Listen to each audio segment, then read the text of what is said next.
오늘 설교 제목을 다 기억나시면 좀 큰 소리를 한번 해볼까요? 저를 따라해보면 좋겠습니다. 부끄러워하였음이니라. 제가 작년에 새벽 기도회를 인도하다가 에스라 8장의 이 말씀이 너무나 은혜를 받았어요. 그래서 이 부끄러워하였다는 것이 우리가 지금 이 세상을 살아갈 때에 우리 그리스도인들에게 참 희박한 단어가 아닌가 이런 생각이 됐어요. 제가 이 정도 이렇게 말을 해도 되겠죠? 예. 그래서 작년에 총신대에서 저한테 체프를 인도해달라고 했을 때도 제가 이 같은 본문을 가지고 대학생의 아이들에게 맞게 너희들이 무엇을 부끄러워해야 되는지에 대해서 제가 좀 설교를 했습니다. 소리를 모니터만 조금 더 켜주시면 제가 이 목소리가 조금 좋은 편이라 좀 사살해야 돼요. 이따가 또 커질 수 있어요. 그러니까 모니터만 좀 올려주시면 감사하겠습니다. 자, 그래서 오늘은 여러분 그 더 사랑의 교회가 참 은혜가 있고 사랑이 있다고 생각되는 거는 제가 한 달 전부터 기도를 했습니다. 여기서 이제 말씀을 전해달라고 하는 그 메시지를 받고서 물론 매일 기도한 건 아니에요. 그래서 더 사랑의 교회를 위해서 기도가 되었고 하나님 무슨 말씀을 전했으면 좋겠습니까? 라고 했을 때 예, 감사합니다. 예. 이 동일한 메시지를 하나님이 했으면 좋겠다라고 하는 사인으로 제가 오늘 여러분 앞에 다시 섰습니다. 제가 최근에 좋아하는 그 시 하나만 여러분에게 소개하고 시작할까 해요. 나태주 시인의 풀꽃이라고 하는 시인데 짧고 굵습니다. 자세히 보아야 예쁘다. 오래 보아야 사랑스럽다. 너도 그렇다. 끝. 예. 오늘 제가 담임 목사가 외부에 말씀 전하러 간다. 우리 교인들이 이렇게 앉아 계시네요. 사실 오지 말라 그랬는데 굉장히 부담스러운데 사랑스럽네요. 자세히 보아야 예쁘다. 오래 보아야 사랑스럽다. 너도 그렇다. 우리 교인들 사랑스럽습니다. 저를 올해 제가 17년 위임 사역을 했는데 이렇게 딱 한눈에 들어오네요. 우리 교인들이. 우리 옆 지체에게 한번 고백할까요? 너도 그렇다.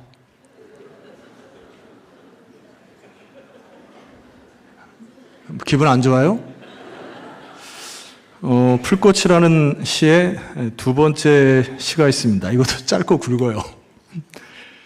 이름을 알고 나면 이웃이 되고, 색깔을 알고 나면 친구가 되고, 모양까지 알고 나면 연인이 된다.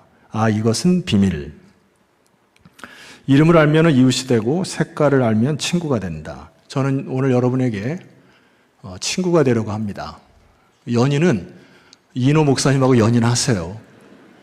저는 한 친구 정도로 여러분께 오늘 말씀을 잘 전하고 어차피 복음과 도시 제가 이사로서 우리 이인호 목사님과 같이 아마 남은 평생 동안에 한국교회를 위해서 또 많은 교회를 깨우기 위해서 저는 여러분에게 친구처럼 이렇게 좀 지낼 예정입니다. 제가 지난달에 기아대책에서 하는 그 한국교회 트렌드 2026년이라고 하는 그 강의를 좀 다녀왔는데 갔다 오고 나서 마음이 참 힘들었어요. 제가 왜 힘들었을까요? 답답했습니다. 왜 그러냐면은 화면에 제가 저걸 준비했는데 저기 보면 뭐 한국교회 출석률, 한국의 출산율, 다음 세대의 복음화율, 지도자들의 도덕성 이런 지표들을 제가 쭉 들었는데 곡선이 상향일까요? 하향일까요? 다 하향입니다. 그래서 분석은 잘 받고 왔는데 도대체 어떻게 해야 되는지 이게 이제 앞이 좀 막막하고 제가 이 더 사랑의 교회를 좀 일찍 와서 우리 부목사님에게 안내로 교회 전체와 또 교육관까지 이렇게 안내를 받았습니다. 그래서 뭐 더사랑의 교회는 이 수원 영통지구에서 뭐 하나님의 전초 기지로서 잘 사역하시는 거 아는데 한국교회 전반은 그렇지가 않아요. 전체가 하얀 곡선입니다. 어떻게 하면 좋을까? 이 고민을 가지고 제가 여러분과 말씀을 좀 풀어보려고 합니다. 오늘날 우리들의 상황을 잘 나타내는 단어 하나가 있습니다. 지난주 제가 송구 영신 예배 때에도 이 슬롭이라고 하는 단어를 가지고 우리 교인들에게 잠깐 소개를 한 적이 있는데 2025년에 메리엄 웹스터 사전에서 올해의 단어 중에 하나가 바로 슬롭이라고 하는 단어입니다. 제가 이것을 조금 설명해 볼게요. 원래 슬롭은 이제 18세기의 부드러운 진흙이라고 하는 뜻을 갖고 있다가 시대가 변천이 돼서 19세기는 음식물 쓰레기를 뜻하게 되고요. 그 이후에는 이제 쓰레기나 가치 없는 것들을 얘기하는 것 슬롭이라고 하는 단어를 쓰게 됩니다. 그래서 제가 여기 좀 읽어드리면 좋겠어요. 제가 이제 앞으로 이 패턴으로 갈 텐데 좀 불만 있으신 분 계세요? 없죠? 그냥 조근조근 하다가 제가 갑자기 막 이렇게 성령의 이렇게 은혜가 오면 막 소리가 커져요. 그때는 함께 찬양하고 기도하면 됩니다. AI가 만들어낸 저품질 디지털 콘텐츠를 뜻하는데 이 단어가 AI 생성 미디어에 대한 우려와 진정성을 찾고자 하는 흐름을 반영하는 의미로 선정했다고 합니다.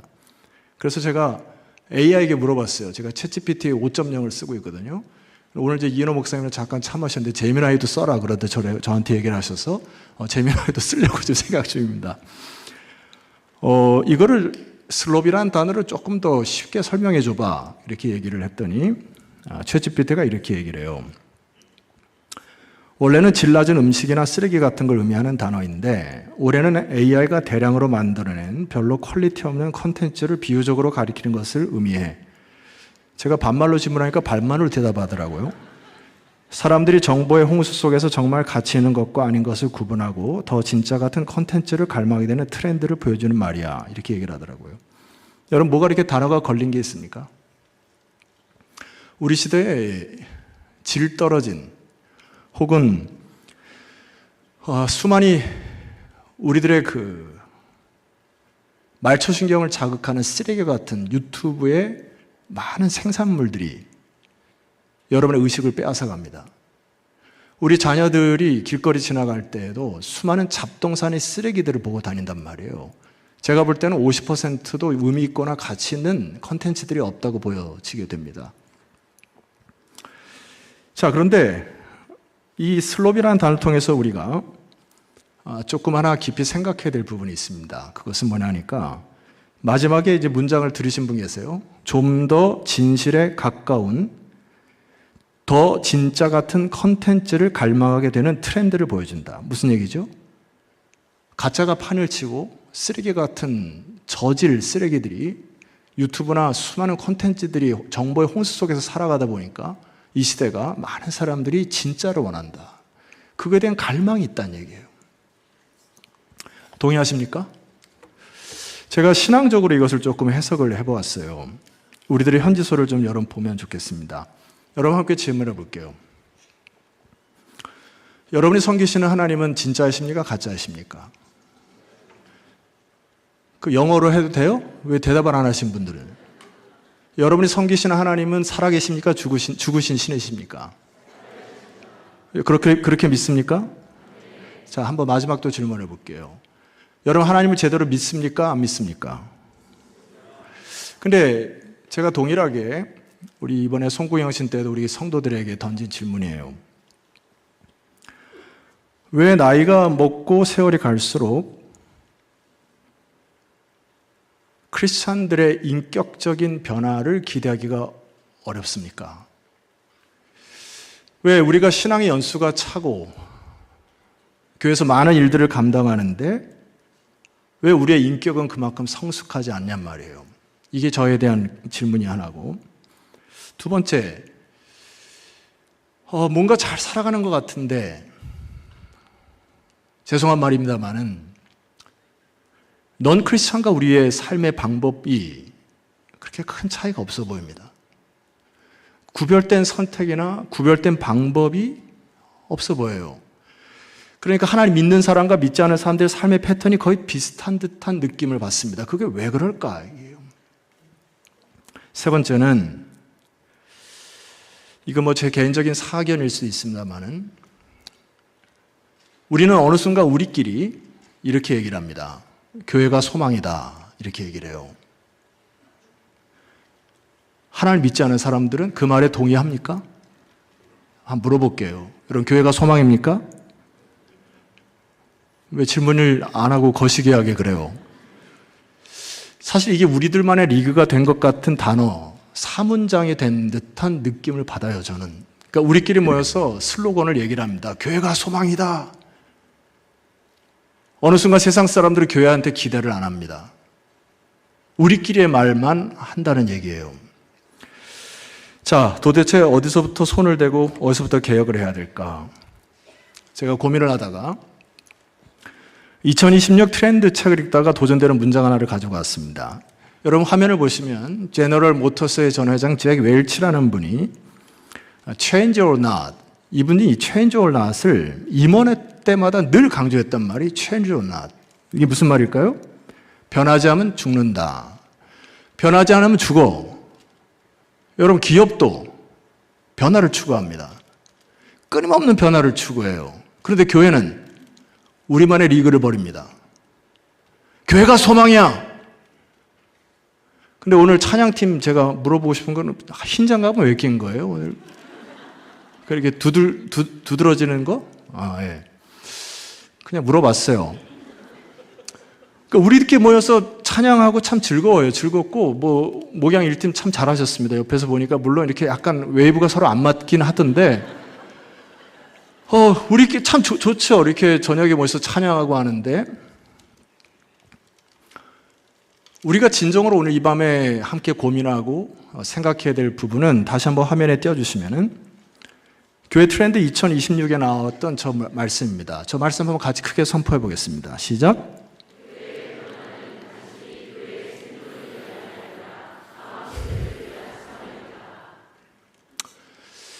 저는 이 다음 세대라는 단어만 들으면 속에서 불이 올라옵니다. 이 상태로 다음 세대가 세워질까?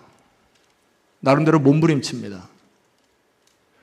그래서 제가 부족하지만 오늘 이 밤에 새해 첫 금요일 저와 여러분들이 변화에 직면한 이 한국 사회 또 한국 교회 앞에 여러분들이 변화의 기도를 드리시는 복된 밤 되기를 소망합니다. 여러분이 거룩한 불씨가 되어주셨으면 좋겠어요.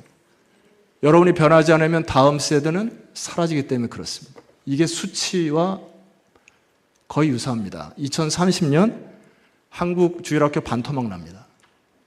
이 상태로 가면 죽어요. 그런 위기의식 가지고 제 말씀을 좀 들었으면 좋겠습니다. 오늘 말씀을 통해서 제가 여러분에게 좀 도전드리고자 하는 말씀이 있습니다. 8장 21절 말씀 보니까 이 부분을 함께 합독을 해보시죠. 자, 시작. 그때 내가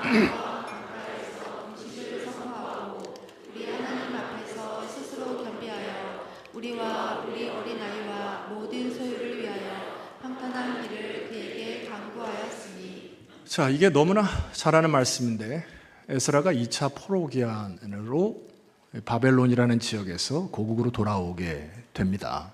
이거 다 아시는 분 계시죠? 근데 제가 이제 여기서부터 좀 깊이 좀 들어가 볼까 하는데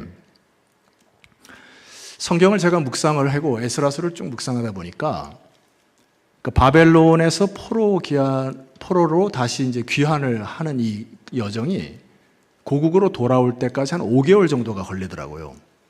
여러분 그런 거 계산 안 해보셨죠? 그런 거는 이제 저희들이 하니까 계산 안 하셔도 돼요.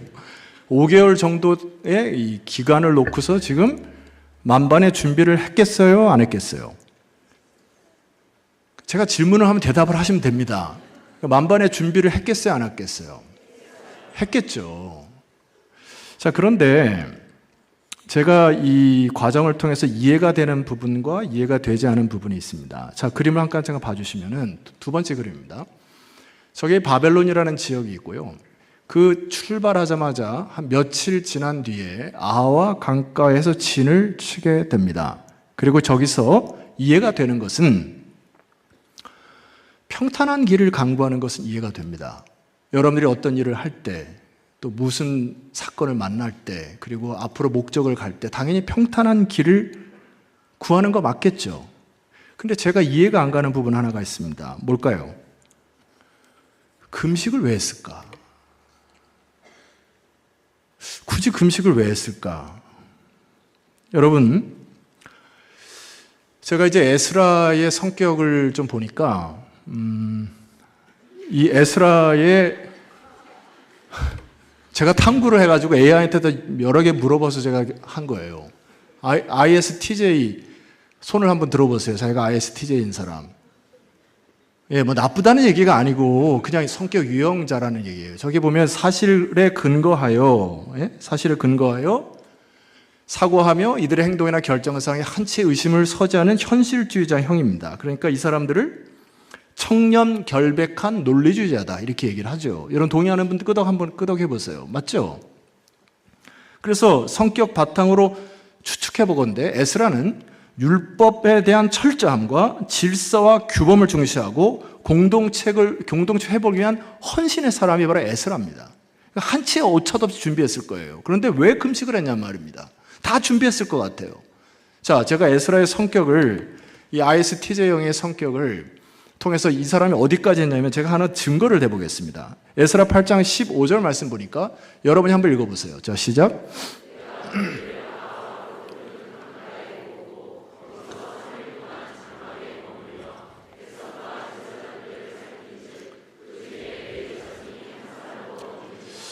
지금 에스라 성격에 보이는 구절이 보이죠? 뭐가 문제가 생겼죠? 뭐가 생겼습니까? 떠나려고 보니까 레위 자손이 하나도 없는 것이 눈에 들어오는 겁니다. 그럼 이대로 출발하면 안 되겠다. 왜요? 고구로 돌아가면은 제사장을 중심으로 레위 사람들이 함께 성전의 제사를 다시 회복해야 되는데 한 사람도 없기 때문에 에스라가 출발하지 않습니다. 그리고 성경을 열어 에스라 가만히 보세요. 자세히 살펴보세요. 그러면 에스라가 명령을 합니다. 레위 사람 찾아와. 그래요. 그래서 실질적으로 레위 사람을 찾으려고 북쪽까지 사람들이 막 찾아 올라가서 저 북쪽에서 레위 사람을 찾아가지고 귀환하는 대열에 합류를 시켜서 떠나가게 됩니다. 여러분 그뿐 아닙니다. 에스라를 보면 에스라가 아닥사스다 왕의 조서까지 손에 쥐어주게 됩니다. 그래서 이 조서라고 하는 것은 그때 당시에 왕의 어인이 찍혔기 때문에 이 왕의 어인이 찍힌 이 조서는 내가 보장할 테니까 너희들 바로 가거라. 주변 국들이 있더라도 너희들의 조서를 통해서 내가 모든 것을 커버하마라고 하는 조서까지 찍혔어요. 자, 그러면 떠나도 문제가 안 됩니다. 그리고 상식적이지가 않아요. 5개월의 여정을 금식을 한다? 저는 이것을 좀 이해가 안 갑니다. 처음엔 이해가 안 갔어요. 제가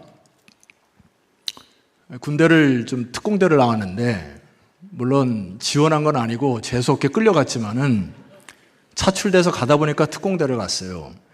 그래서 저희 부대는 천리행군을 떠나잖아요. 보병들은 보통 일주일에서 10일 정도 갔다 오는데 우리 부대는 40일 갑니다. 그래서 뭐 밤에도 걷고 낮에도 걷고 막 이렇게 가요. 그러니까 천리행군을 하게 되면은 한 달 전부터 체력 단련을 합니다. 그래서 아침에 구보 때부터 밥을 먹으면 뛰어 올라가요. 산까지.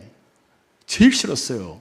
그리고 저녁에 9시 점호 끝나면은 그다음부터 이제 이게 쿠션이라 해가지고 땀이 흠뻑 젖을 때까지 한 달 동안 운동을 하고요. 체력 단련을 하고 영양 섭취를 하고 그때도 밥이 잘 나옵니다. 그러니까 막 밥 먹고 영양 보충하고 다 하는 거죠. 왜 그럴까요?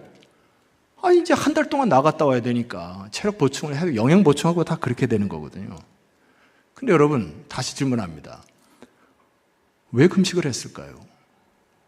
상식적으로 이해가 안 가는 거 아닙니까? 금식할 이유가 없어요. 조소도 받았겠다. 레위 지파 사람들 다 챙겼겠다. 그리고 이제 빨리 가서 그 땅 밟으면 됩니다. 근데 여러분 에스라가 왜 금식을 했을까요? 오늘 본문의 말씀 보면 이런 게 있습니다. 제가 천천히 하고 읽어볼게요. 22절입니다. 이는 우리가 전에 왕에게 아뢰기를, 그러니까 페르시아 지역에 살다가 아닥사스다 왕에게 습관적으로 늘, 아까 제가 여러분이 질문했죠? 여러분 하나님은 살아계십니까? 죽으십니까? 하나님 지금도 역사하십니까? 역사 안 하십니까? 그러니까 에스라가 늘 그런 얘기를 하고 다니는 거예요. 내가 섬기는 하나님이 살아계십니다. 내가 섬기는 하나님은 역사하십니다. 하나님은 하나님의 손은 자기를 찾는 모든 자에게 축복을 베푸시는 하나님이십니다. 막 이렇게 하면 우리 교회에서는 아멘 막 크게 하는데 여기는 안 하네요. 하나님은 자기를 배반하는 모든 자에게 권능과 진노를 내리시는 하나님이십니다. 막 그렇게 얘기를 했단 말이에요. 그러니까 에스라가 자기가 크리스찬이고 하나님 섬기는 사람 다 알았고, 거기 왕부터 시작해가지고 고관 대작들이 에스라가 저 사람 하나님 믿는 사람이라는 거 다 알았단 말입니다. 근데 이제 그것을 실험해야 할 순간이 온 겁니다. 내가 말했던 하나님, 역사를 주관하시는 하나님, 천지만물을 창조하신 하나님이 나의 하나님, 그 하나님을 이제는 삶의 현장에서 실험을 통해 증명할 때가 온 거예요. 그래서 에스라가 뭐라고 말씀하고 있는 겁니까? 하반절의 말씀 보세요. 길에서 적군을 막고 우리를 도울 보병과 마병을 왕에게 구하기를 뭐하였다고요? 부끄러워했다고요. 부끄러워했다고요. 여기 부끄럽다라고 하는 단어는 히브리의 보시라고 하는 단어입니다. 이게 단순히 부끄러움이란 뜻도 있지만은 수치심 혹은 당혹감, 실망감, 때로는 기대가 무너지는 상황까지 다 포함을 하는 단어가 바로 보시라고 하는 단어입니다. 도대체 에스라가 무슨 수치심과 부끄러움을 여겼을까요? 여러분, 어쩌면 주변의 중간 지도자들은 에스라를 따라서 아닥사스당의 조서도 가졌겠다. 그리고 아닥사스다가 보병과 마병을 지원해주면은 에스라요, 누이 좋고 매부 좋은 거 아닙니까? 아니, 우리에게 앞뒤로 보병과 마병을 통해서 이끌어 준다는데 그걸 왜 거부합니까? 아니, 가이드 해준다는데 그냥 침묵하세요. 이럴 수 있을 가능성이 있지 않아요? 제가 질문을 하면 좀 끄덕이시면 좋겠어요. 그래야 지금 저 진행할 것 같아요. 그럴 수 있죠.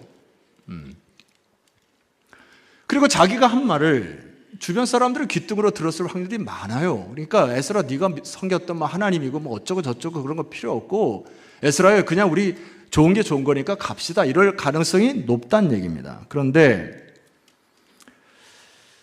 에스라는 사람의 시선을 의식한 게 아닙니다. 자기가 평소 때 했던 말, 하나님의 사람으로 왕에게 했던 말, 고관 대작들에게 하나님이 살아계신다고 하는 말, 하나님은 자기를 찾는 자들에게 선한 역사를 이루신다는 그런 말, 내가 하나님의 백성으로서 양심을 팔지 않겠다는 말, 그 말을 지키는데 하나님이 살아계신다고 한 것을 말하는 것을 어기는 것 자체가 속에서 부끄러웠던 거예요. 내가 한 말에 대해서 내가 그것을 어기는 것 자체가 하나님 앞에서 부끄러운 것입니다. 여러분, 이것이 코람데오의 신앙인 겁니다. 양심이 찔리는 것 말이에요. 여러분, 저는 작년 기억으로 에스라를 묵상하면서 오늘 우리 시대의 변화와 개혁의 원동력이 부끄러움이라는 생각이 듭니다. 한번 질문해 볼게요. 2025년을 지내시면서 크리스천으로서, 하나님의 백성으로서 부끄러움을 느끼셨던 적이 있습니까? 여러분들이 직장 생활 하시면서 혹은 자녀와의 관계 속에서 혹은 교회 안에서 내 언어 때문에, 내 행함 때문에 수치심을 느꼈던 적이 있으십니까? 그 부끄러움 때문에 성전에 나와서 하나님 앞에 무릎 꿇고 하나님, 제가 부끄러웠습니다. 이 수치심 때문에 하나님, 이 수치심을 제거해 주십시오. 기도하신 분 계십니까? 사랑하는 여러분, 부끄럽단 말 잘 모르십니까? 우리가 이 시대에 무엇을 부끄러워해야 할까요? 좀 더 쉽게 표현을 해볼게요. 제가 부끄럽다는 생각을 해보니까 제 나이대를 대부분 가늠하신 분 알겠지만은 가오가 안 선다, 이런 표현, 이게 이해가 가신 분 좀 끄덕여시면은 그러면 조금 더 연령대 내려가 볼게요. 쪽팔린다. 좀 저보다 좀 연령대 낮으신데, 그래서 제가 AI한테 물어봤어요. 야, 가오가 안 선다는 게 도대체 너는 어떻게 이해한 거야? 그랬더니 AI가 뭐라고 했냐면은 체면이 구겨진다, 폼이 안 산다, 자존심이 상한다는 뜻이야. 그래, 뭐 이해는 가겠어. 그래서 그러면은 젊은 세대들이 이해할 수 있도록 가볍게 한번 얘기해 줄래? 그랬더니 화면을 비춰주시면 좋겠습니다. 요거 보고 웃으시는 분들은 이제 조금 이렇게 아랫세대. 저기에서 이게 확 와닿는 단어가, 문장이 있죠. 저에게는 간지 게이지가 0%가 돼버렸다. 간지가 안 나, 간지가. 하나님의 백성으로 내 간지가 확 떨어졌어. 이게 가오가 안 선다, 부끄럽다, 수치스럽다라는 얘기입니다. 제가 개인적으로 좋아하는 목사님 한 분이 계세요. 지금 은퇴를 하셨는데, 이분이 암에 걸리셨습니다. 그리고 나서 그 암에 걸린 것을 커밍아웃 하시고 이제 설교 강단에 쓰시면서 제가 그분의 이제 설교를 들었던 기억이 있는데, 그분이 설교문에 뭐라고 썼냐면은, 제가 이걸 준비해 왔는데, 저렇게 설교문에 써 있었어요. 제가 읽어볼게요. 자지 못하고 먹지 못하는 것보다 더 고통스러운 것이 있었다. 하루 종일 암을 묵상하고 우울해하고 불안해하고 두려워하고, 그런 모습이 그렇게 못나 보이고 못마땅해 보이고 속상할 수 없었다. 그게 먹지 못하고 자지 못하고 그런 것보다 훨씬 더 어려웠다. 창피하고 부끄러웠다. 뭐가요? 암이 찾아오니까 하나님보다 더 암을 묵상하고 암을 극복하기 위해서 찾아보고, 암으로 인해 발생되는 수많은 어려움들이나 이런 것들을 계속 묵상하다 보니까 이 목사님 마음속에 부끄러웠다. 그래서 그분이 암이 있는 채로 설교 강단에 쓰셔서 하신 설교 제목이 뭐냐니까, 믿음의 가오. 설교 내내 뭐라고 말씀하셨냐면은, 가오 떨어졌다. 내가 암에 걸렸지 믿음이 없냐.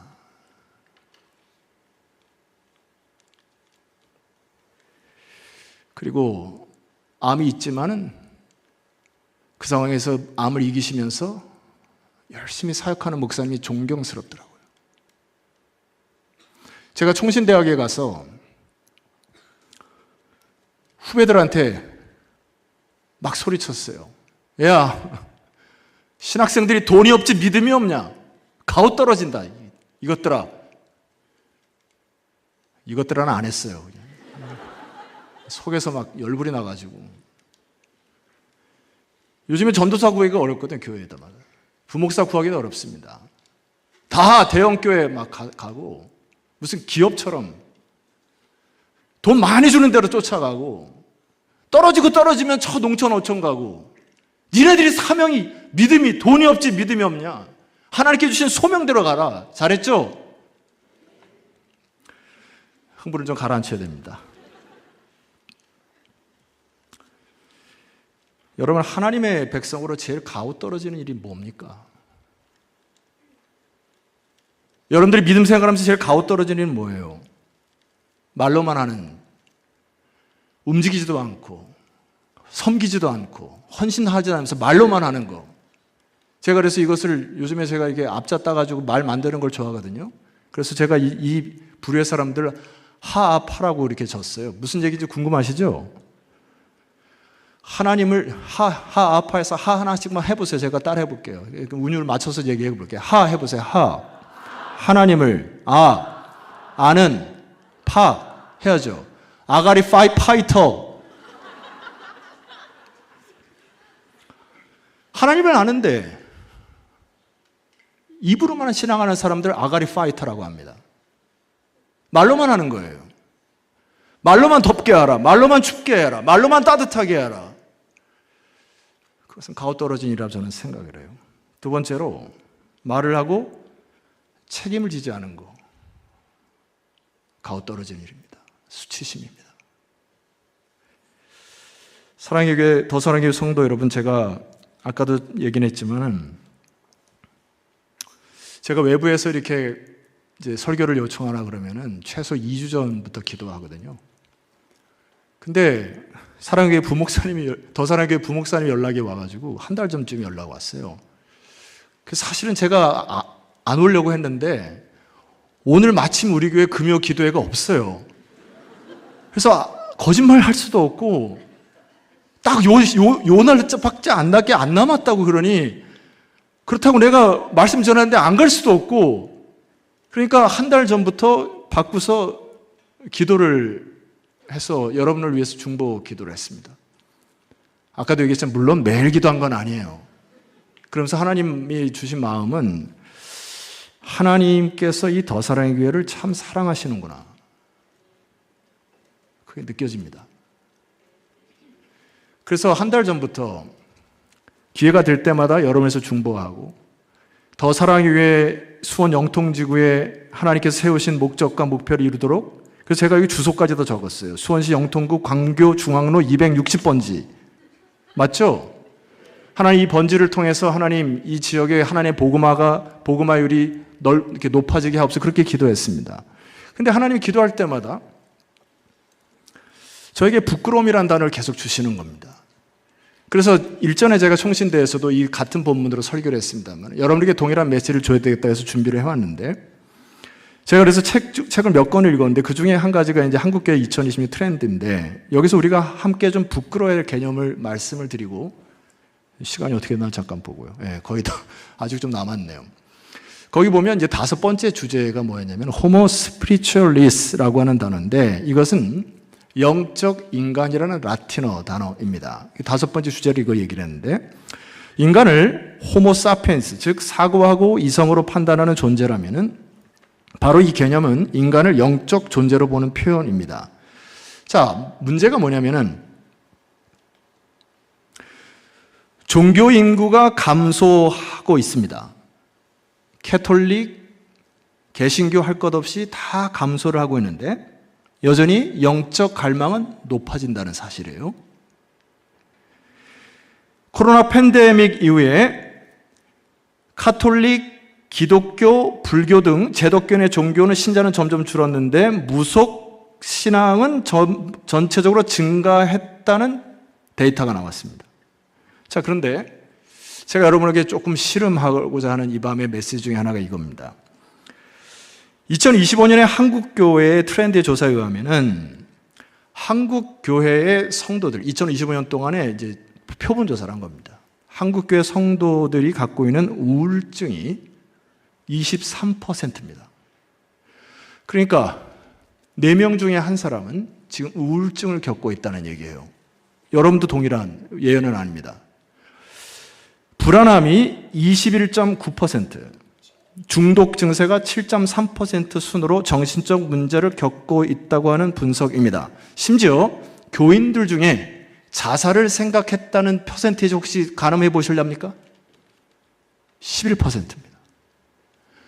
10명 중에 1명꼴은 여러분의 자녀들이 겉으로 보기에는 멀쩡한데 자살을 한두 번쯤은 생각했던 세대인 거예요. 그러니까 이 시대가 하나님 앞에 갈망이 높은데 이 갈망을 채워주지 못하는 현실을 여러분들이 직시하셔야 된다는 얘기입니다. 자, 그렇다면 한국교회 안에 말씀과 성경 공부 그리고 각종 소그룹은 활성화된 듯하나 여전히 열정인 갈망함이 높아지고 그것을 채우지 못하는 현상은 무엇인가? 화면을 보시면 이 구스타프 융이라고 하는 사람이 그 쓸 글 가운데 이런 것이 있습니다. 살아있는 기독교는 사람들을 변화시킬 만큼 강력한 영향력을 미칠 수 있지만 화석화된 종교는 종교의 형식을 가지고 있어도 사람들의 내면을 변화시킬 수 없다. 질문할게요. 이 융이 얘기하는 살아있는 기독교는 도대체 무엇입니까?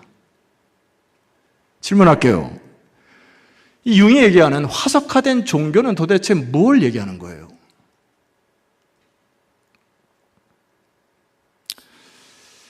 잠시 제 이야기를 좀 하겠습니다. 오늘 초면이기 때문에 제가 제 얘기한다는 좀 기분 나쁘세요? 네. 좀 해도 되겠죠? 저희 어머니가 우리 양가를 통틀어서 이제 초대 신자입니다. 우리 아버지는 철저히 유교 백그라운드를 가지신 분이시고, 우리 어머니 쪽은 불교 쪽이 이제 거의 뭐 불교에 치중했던 가문이시고, 그 양가를 통틀어서 제가 처음 목회자인데 아무도 기대를 못했죠. 그러니까 처음 목회자가 나오는 것이 기적인 정도였고요. 우리 어머니는 고향이 대구시고요. 우리 아버지는 전라도 광주 분이십니다. 제가 뭔 말하는 거 알겠죠? 집에 어렸을 때 갔는데 우리 아버지가 이제 넌 크리스찬이었기 때문에 심지어 제가 교회를 갈 때 제 바지까지 가위로 막 잘랐던 때 기억이 나고요. 우리가 썼던 성경책을 똥뚜껑에다가 다 버리셨던 기억도 나고. 그러니까 우리 성도들은 좀 대충 아는데 집에 가면 막 경상도 엄마의 목소리, 전라도 아버지 서로 지역 정쟁으로 싸우다가 나중에는 이게 종교 정쟁으로 번지는 겁니다. 그럼 우리 어머니가 그때 뭘 하셨냐면은, 우리 어머니가 이제 호랑이셨거든요. 지금은 제 아내도 여기 있는데 우리 어머니가 지금 굉장히 순한 양이시거든요. 근데 그때 저희를 키울 때 저희가 5남매, 제가 막내거든요. 5남매 키워보셨어요? 안 키워보셨으면 말을 하지 마세요. 우리 어머니가 한번 화가 나면 호랑이시거든요. 그냥 호랑이처럼 막 하는데 이제 아버지랑 전쟁을 붙으시잖아요. 우리 어머니가 딱 뭘 하냐면은 막 소리를 하면서 기가 차고 매가 차고 순사가 칼을 차고 확 이러면서 그냥 방에 문을 확 닫고 들어가면서 그때부터 호랑이처럼 기도하시는 거예요. 막 기도하세요. 그러면 같이 교회 다니는 제가 얼마나 창피했겠어요. 아버지는 밖에서 쯧쯧거리고 있는데 우리 어머니 호랑이처럼 막 하나님 살아계시냐고 막 따지고 기도하시는 겁니다. 1시간쯤 기도하시다가 1시간쯤 되면 우세요. 통곡하십니다.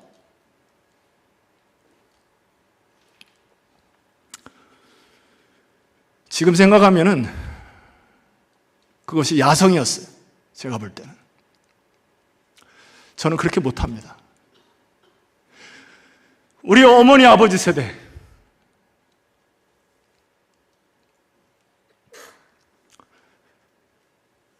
제가 이거를 얘기하는데 부끄러워가지고,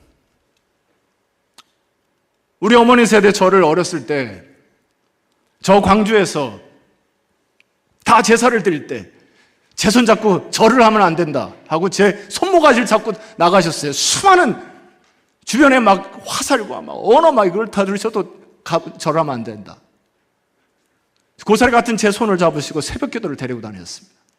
그리고 산기도, 구국기도. 성도 여러분, 오늘 우리 성도들 여기 계시지만은 한국교회 기도해야 한다고 그렇게 소리치는데 기도의 야성을 잃어버린 지 오래됐습니다.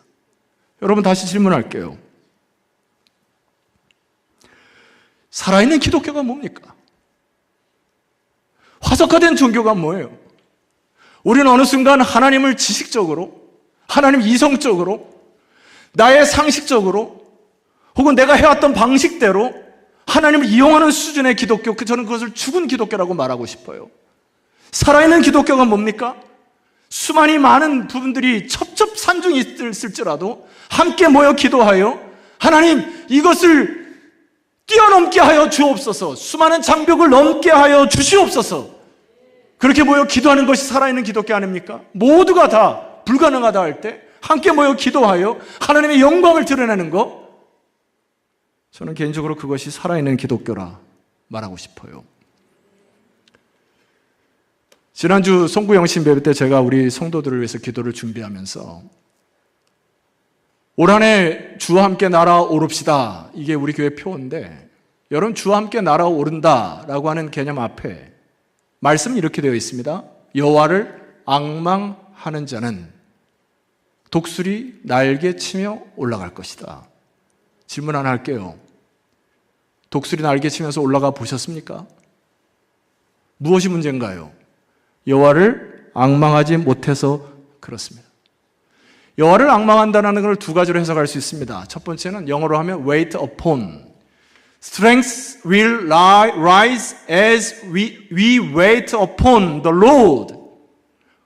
이것은 wait for가 아니에요. 그냥 단순히 뭔가를 기다린다는 거, 약속을 기다린다는 얘기가 아닙니다. wait upon이라고 하는 것은 적극적으로 하나님께서 이룰 것을 믿고 소망하면서 기다리는 것. 완전한 기다림이에요. 이거는. 그것을 여호와를 앙망한다는 것입니다. 히브리 단어에 이 앙망한다는 것은 카바입니다. 이거를 한 문장으로 요약하면 거룩한 얽힘이에요. 얽힘. 얽힘 아세요? 오늘 목양 1팀? 얽힌다라고 하는 것은 씨줄과 날줄이 이렇게 얽힌다는 의미입니다. 우리가 기도를 왜 하죠? 얽히기 위해서 하는 겁니다. 나의 생각과 뜻대로 하는 게 아니고 하나님의 생각과 뜻이 나의 뜻과 어우러져 얽히고 얽혀서 여호와를 앙망하여. 할렐루야! 이럴 때 독수리 날개치며 올라가는 거죠. 오늘 한국교회가 많이 힘을 잃어버린 것들이 기도의 영성과 기도의 능력을 잃어버렸다. 저는 그렇게 확신합니다. 저를 비롯하여. 부끄럽습니다. 오늘 저는 개인적으로 아침에 금식 기도를 했어요. 뭘 위해서 기도했겠어요? 여러분을 위해서 기도한 겁니다. 금식으로요. 하나님, 더 사랑교회가 이 수원 일대에 하나님의 기도의 불씨를 회복하는 그런 교회 되게 하옵소서. 서울반석교회가 광명에서 기도의 불씨를 일으키는 교회가 되게 하옵소서.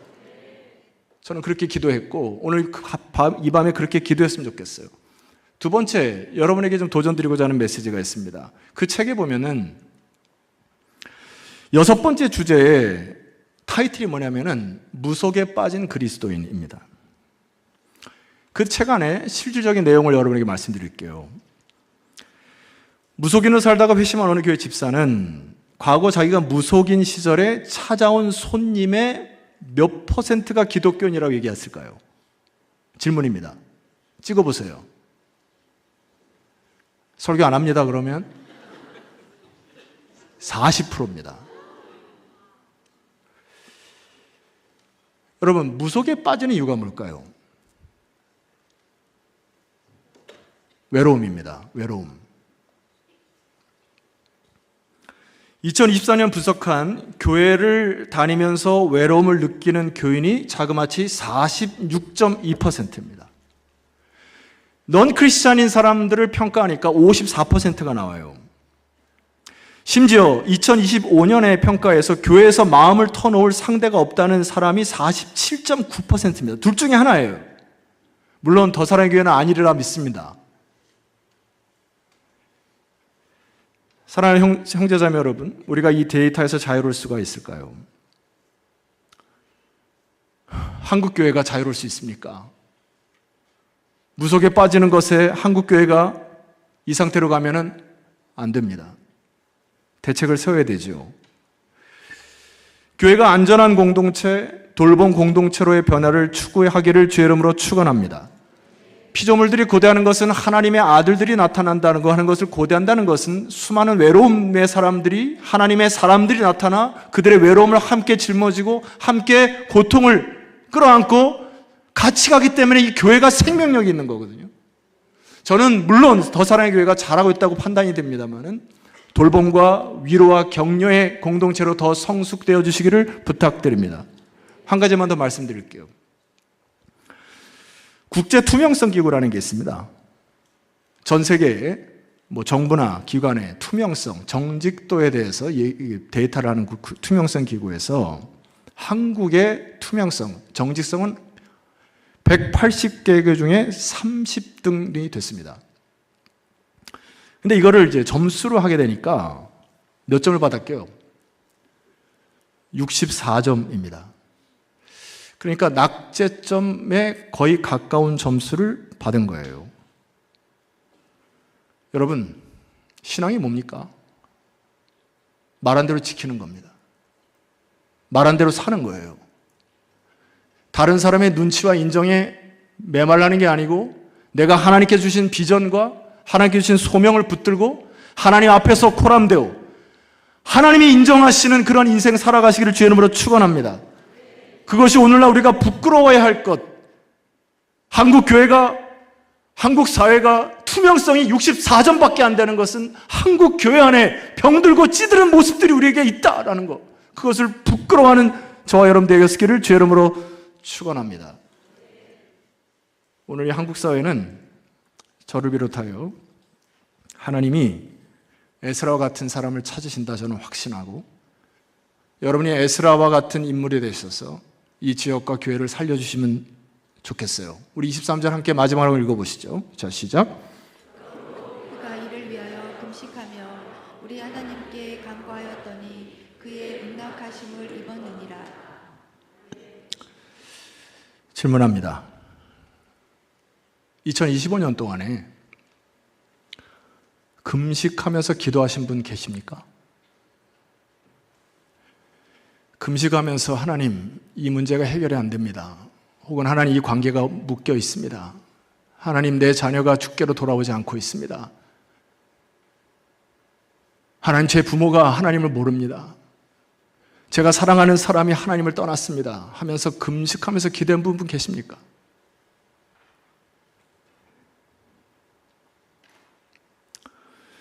쉬운 길이라고 하는 것은 그 왕에게 보병과 마병을 구하면 됩니다. 그냥 모른 척하면 돼요. 그런데 얼마든지 우리가 인생을 살면서 하나님 팔고 합리화시킬 수 있습니다. 적당히. 그러나 하나님 우리의 중심을 보시는 분이시죠. 에스라는 기도에 전무합니다.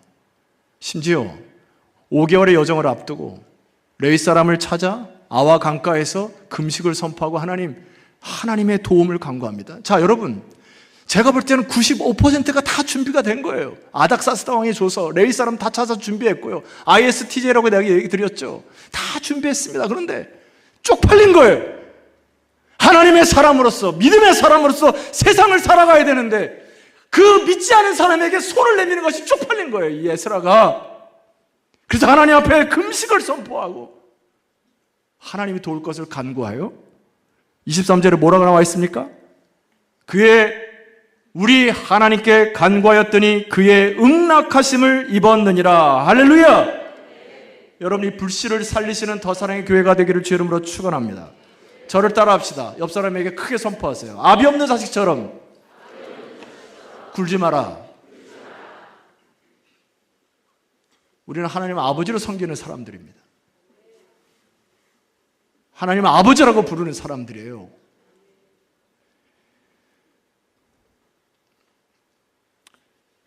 제가 마지막 이 책에서 준비한 메시지 하나 읽고요, 찬양 드리길 원합니다. 제가 오래전에 읽었던 책 중에 왕처럼 기도하라는 책에서 많은 은혜를 받았던 적이 있습니다. 제가 이 책에 나오는 글을 잠깐 읽어드릴게요. 어느 날 밤 사나운 폭풍이 비와 우박과 모진 바람과 함께 몰아쳤다. 새벽에 사무엘은 두려움을 무릅쓰고 얼마나 손실이 났는지 알아보러 밖에 나갔다. 우박이 정원을 초토화시켰고 마당에 온갖 파편들이 떨어져 있었다. 집 지붕은 군데군데 뜯기었고 닭장은 바람에 날아가 버렸으며 죽은 닭들이 여기저기 흩어져 있었다. 온통 파괴와 황폐의 현장이었다. 엉망진창이 된 것들을 어림잡아보고 앞으로 어떻게 할지 망연자실해하며 서 있는데 문득 닭장의 잔재인 나무 더미 속에서 뭔가 움직이는 소리가 들렸다. 뭐가 들렸을까요? 수탉 한 마리가 잔해를 헤치고 기어 올라오고 있었다. 녀석은 쉬지 않고 잔해 더미 꼭대기에 올랐다. 그 늙은 수탉은 물을 뚝뚝 흘리고 있었고 깃털은 대부분 뽑혀 있었다. 하지만 태양이 동쪽 하늘에 떠오르자 녀석은 앙상한 날개를 퍼덕거리더니 의기양양하게 꼬끼우 하고 목청을 뽑았다. 저자의 질문입니다. 왜 힘도 다 빠진 이 수탉은 목청을 뽑기 위해 한사코 잔해더미에 올랐을까? 정답, 녀석의 본성이기 때문입니다. 닭은 뭐라고 외친 겁니까? 일어나라! 새해가 밝았어. 지난번에 어둠과 폭풍과 있었지만 꼬끼우 우리를 깨워 날이 밝았어 하고 녀석의 본성이 깨어났다.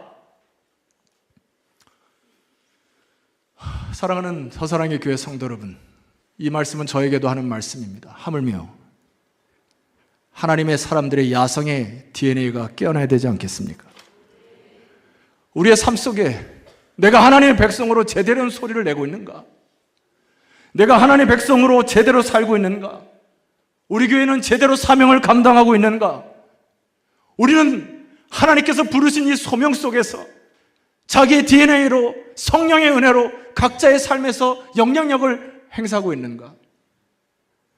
다시 기도의 불씨가 2026년 감사하게도 첫 번째 금요기도회를 저를 불러주셔서 기도의 야성을 회복하는 더 사랑의 교회가 되기를 주의 이름으로 축복합니다. 시 하나 읽고 진짜 마칠게요. 더 하나도 없어요. 제가 준비한 거 다 했습니다. 나태주 시인의 서로가 꽃이라고 하는 건데 이것도 간결합니다. 제가 뭐 10분 일찍 끝내도 되겠죠? 네, 찬송하고 기도하면 좋을 것 같아서. 자, 서로가 꽃이라는 건데 우리는 서로가 꽃이고 기도다. 이렇게 하는 거예요. 나 없을 때 너 보고 싶었지? 생각 많이 났지? 한번 해보세요, 옆 사람은. 나 없을 때 너 보고 싶었지? 생각 많이 났지? 많이 안 따라서 기분 나빠서 더 시킬 거예요. 나 아플 때 너 걱정됐지? 한번 해보세요. 기도하고 싶었지? 예, 이 시의 결론입니다. 그건 나도 그래. 우리는 서로가 기도이고 꽃이다. 그런 마음이 있는 사람들은 꽃이고요. 함께 기도하는 사람들이 꽃이고요. 여러분들 하나님의 꽃처럼 활짝 피셔서 이 수원시에 죽어가는 영혼들이 여러분을 통하여 많이 돌아오시기를 주의 이름으로 축원합니다. 함께 찬양 드리기 원합니다. 제가 작년에 영적으로 꽂혔던 찬송인데 세상 사랑하사라는 찬송을 기회 때마다 제가 불렀거든요. 제가 한번 같이 여러분과 부르고 함께 기도하고 저는 내려가도록 하겠습니다. 이 찬양 아시죠? 함께 합심하여 찬송 드립시다. 세상 사랑하사 세상 사랑하사 독생자를 주셔서 믿는 사람마다 멸망치 않고 영생을 얻게 하셨네. 다시 한번 선포합시다. 세상 사랑하사 세상 사랑하사 독생자를 주셔서 믿는 사람마다 우리 자리에서 다 일어나서 찬양 드리기 원합니다. 자리에서 않고 영생을 얻게 선포합시다. 하셨네. 십자가 의지하리라. 십자가 의지하리. 주님만 의지하리. 주님만 의지하리. 날 찾은 그의 사랑, 날 찾은 그의 사랑, 날 구한 한 번 더 찬양합니다. 그의 세상 사랑하사 세상 사랑하사 독생자를 주셔서 독생자를 주셔서 믿는 사람마다 멸망치 믿는 않고 사람마다 영생을 얻게 하셨습니다. 영생을 찬양합니다. 주님을 얻게 하셨네. 주님을 기다리네. 주 말씀 기다리네. 주 은혜로 구원된다. 은혜로 자유하네. 우리 두 손 높이 들고 주의 보혈로 나는 자유합니다. 주의 보혈로 나는 자유해. 주 이름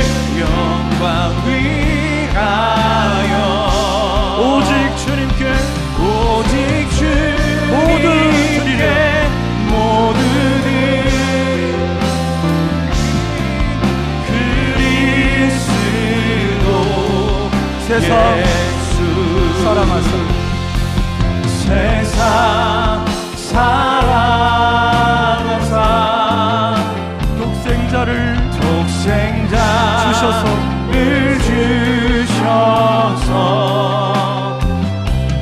믿는 사람마다 멸망치 않고 영생을 얻게 하셨네.